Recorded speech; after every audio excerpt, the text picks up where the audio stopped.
ભાવનગર શહેરના જવાહર મેદાનમાં આજથી સશક્ત નારી મેળાનો પ્રારંભ થયો હતો.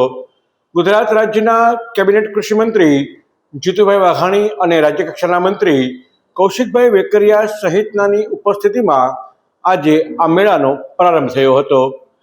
ધારાસભ્ય સહિત મેયર સહિતના આગેવાનો આજના આ કાર્યક્રમમાં ઉપસ્થિત રહ્યા હતા.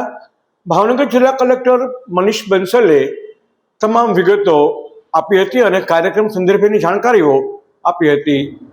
રાજ્યના કૃષિમંત્રી જીતુભાઈ વાઘાણીએ અહીં મહિલાઓ સાથે તેમણે જે ચીજવસ્તુઓ બનાવી છે તેની ચર્ચા વિમર્શ કરી.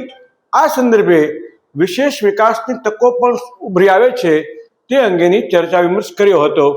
આજના આ કાર્યક્રમમાં વિવિધ સ્ટોલની મુલાકાત પણ જીતુભાઈ વાઘાણી અને કૌશિકભાઈ વેકરિયા તેમજ કલેક્ટર મનીષ બંસલ, ધારાસભ્ય સેજલબેન પંડ્યા, મેયર ભરતભાઈ બારડ અને તળાજાના ધારાસભ્ય ગૌતમભાઈ પરમારે લીધી હતી. આજનો આ કાર્યક્રમ જબરદસ્ત રીતે સફળ રહ્યો હતો.